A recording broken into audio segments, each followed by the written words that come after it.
All right, what's going on, guys? Dr. Matt here, host of the HYROX Lab podcast. We've got Greyson Kilgore back with us today, and you are live on site in Vegas, which is really cool. How is it there? It's awesome, man. HYROX Las Vegas, a huge turnout. I'm recording out here in the hallway because it's super loud in the venue, and it is popping in there right now. We just watched Rich Ryan and Lauren Weeks take a co-ed doubles world record attempt. Missed it. It was close, but it was fun to watch. And then we just had 4 of our athletes race already this morning. It is a good venue, a little cold outside, lots of good HYROX energy in here. That's awesome. That's awesome. So I just want to get right into it because I know you got a lot going on this weekend, but we got a couple questions for you just to start. So I'm starting today off with some rapid fires. So first question I got for you, just HYROX in general. If you could remove one HYROX movement, what would it be? Oh, man. I don't even know if that's a question I want to pop into my mind the day before a race, because you have to be like right now my mindset is I can do everything and nothing scares me. And if you go down that road, it gets risky, but I'll answer it and then I'll immediately delete it from my mind. Hey, you know what? That alone is a good answer for me. The fact that you're saying hey, I'm confident in everything. We can move on. Mm-hmm. We can move on to question Yeah, 2. you can't. There's nothing wrong with that. You can't go down this what would I rather not do right now thought process, because the only thing that's gonna work right now is a mindset that says I can do it all and none of it scares me and I'm gonna be just fine. So I'll say it this way: I would add 2 more stations. One would be some sort of athletic component that involves throwing and catching, or front flips of some kind, probably. Maybe a wheeled element like a skateboard or some rollerblades. If anything, HYROX doesn't have enough in it. Love that. Very cool. My next question is similar to that, but it's the opposite. So in a doubles, which this weekend, are you competing in singles or doubles? With singles. Katie's doing open singles. I'm doing pro singles. Beautiful. But we race a lot of doubles, so ask that question anyways. Okay. In doubles, if you had to choose one station where you had to do the whole thing while your partner rested, what station would that be? Oh, that's good. If it was Katie and it was the co-ed weights, I'd probably choose sled push. But if it was Nice. men's weights, and it had to be the whole thing, that's tough. Ski-erg, that's the easiest station. Okay. Love that. Great. Yeah. Next rapid fire is what's your favorite go-to snack right before a race? Yeah, we are pretty much like peanut butter and jelly people. It's the food we've been Nice. eating for the longest amount of time in our life. It's the most trustworthy. So most of my meals this weekend will just be PB&Js. Love that. Love that. And then follow-up question, what's your go-to meal after you race, after you're done? What are you eating? It's usually a whole pizza. By the time you're done and when you finally do get hungry again, it's yeah, I need that. Give me that whole circle, not just a few slices of it. I need the whole thing. So a pizza does the trick. Next question, rapid fire, is who's your favorite people to watch or follow in the industry? I know you just mentioned you watched Lauren Weeks and her partner go for world records. Who's your favorite people to watch right now? Man, that actually is a really fun question. Rich Ryan is one of my favorite coaches to listen to, and I like watching him race. He's an American racer, and I call him the people's champ, because he just shares openly and coaches openly. So I like him. Lauren Weeks is a friend of ours and one of our favorite racers of all time. There's a lot of great personalities out there. We like Vivian Tafuto. We like following her. And then there's some people that just have a big show presence to them. Like Hunter McIntyre is a great time to watch. I don't really know him personally, but yeah, we like watching those people a lot. Katie Duke, my favorite HYROX athlete to watch is Katie Duke. I don't care if she's running a sub 60 or an hour and a half. By far my favorite athlete to follow. Great answer. Shout out, Katie. Yeah. Last of the quick ones, the quick rapid fires. do you have any favorite podcasts or books that yeah, podcasts or books that you're listening to right now, like revolving like the HYROX fitness space? Yeah, I'll give my big three here. And these are like friends and coaches that I know, and then I'll add like the fourth up and coming. So it'd probably be HYROX Rundown. If people haven't heard about that one, that's a great show to learn more about the like elite side of racing, and just they do prediction contests and things like that. RMR Training is Rich Ryan's podcast, and that's a very technical coaching podcast. And same with, I hope I get this right, the Hybrid Coaching Podcast is Anthony Parasini. He's Lauren Weeks' husband and coach, and maybe one of the leading coaches in the industry. So him and James Kelly run a very in-depth podcast that's also very technical on like gaining knowledge about HYROX. Those are my top three. And then the Rocks Lab podcast is going to be offering some the best HYROX content live from the hallway. So those are my top four HYROX podcasts. Love that. All right, so next, what I was going to talk about is kind of give the people like a quick elevator pitch, because I know we've already had a couple podcasts on this already, but tell the people who you are, your background, and then we'll get into today's race strategy. Sure. I'm a professional HYROX athlete and a professional decathlete athlete and HYROX coach. I was a decathlete and a cross-country runner in high school and college, and a wrestler. And now I'm an American pro-level racer. And yeah, I'm in this. I coach this. This is my life. This is my living. I coach HYROX day in and day out, in person and online. I love racing. I love coaching racing, and racing is what I do. Like this is my life. So I'm racing HYROX Men's Pro tonight, and like ready to battle for the win. So that's me. Let's go. That's awesome. All right, let's talk about Vegas. So how did the prep go? How did the taper go leading up to the race today? Yeah, man, we are so ready. My prep was pretty technical. Now, my last HYROX race was in Anaheim in mid-December, and I actually DNF'd on the wall balls in that race from heat stroke and rhabdo. And so the build for this one was different. I did a lot of my really heavy and system stressing work ended about 2 weeks ago to really let the central nervous system recover. And that involved like really big, like hour and a half long HYROX intensity type workouts, double threshold days, Mondays and Wednesdays, long sessions on Saturdays, about 2 hours a day of training. I'm really focusing on my weaknesses and trying to build the ability to I want to be able to run a certain 1K pace while also closing hard in the race. So I have lunge goals and wall ball goals at a certain intensity. So really tapering in. I've kind of been on a 2-week taper where 2 weeks ago I was doing like intense work, but shorter duration. So only like 40 minutes at a time, maybe 5 sessions that week. And then this week I went hard on Sunday. I went hard on Wednesday with what we call like a HYROX primer, which is like a 1-minute run into like a quarter of a station. You go all the way through the race just to feel it out. And then the rest is kind of like just really like letting the central nervous system rest and get lots of sleep and focus on food and hydration. So I feel really good, probably as good as I have ever felt. And you get to that point where like, well, I'm actually excited to test this and get the test over with so I can get back to training. That's awesome. That's awesome.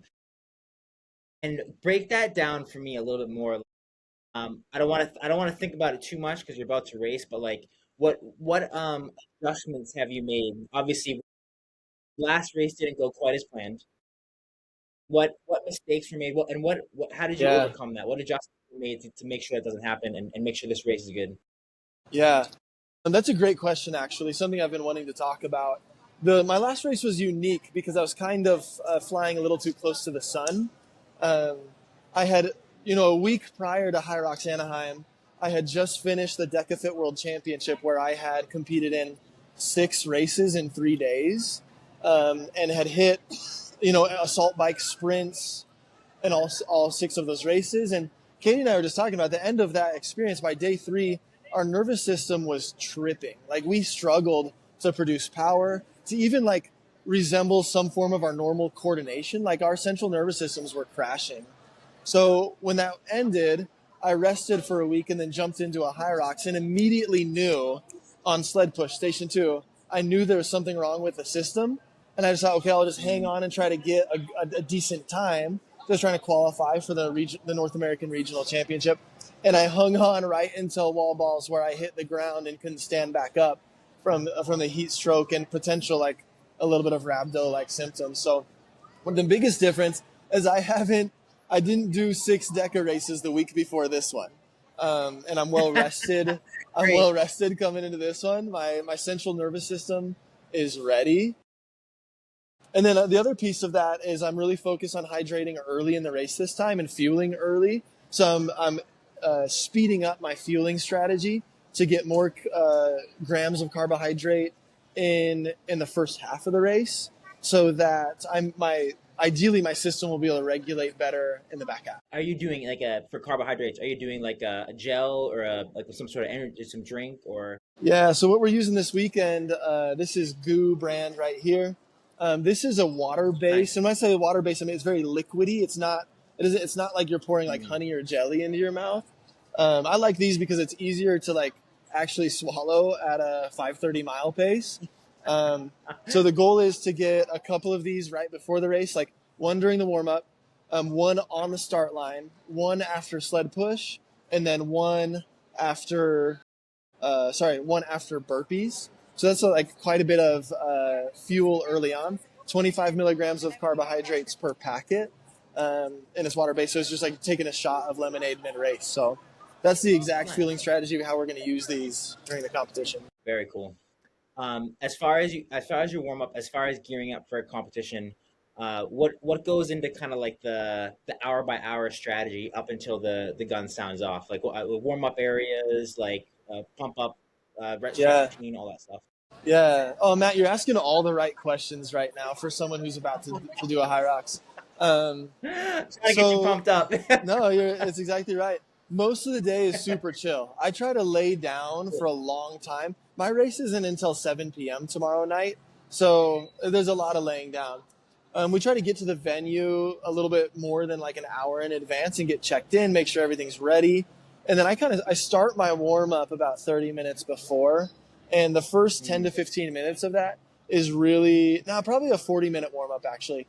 10 to 15 minutes of low-end zone 2, just like warming the system. So sitting on like a Concept 2 fan bike and just pedaling real slow and not like forcing the system to warm up fast, or we don't want to trigger alarm bells or like the fight or flight feeling mid-race. So we start slow there.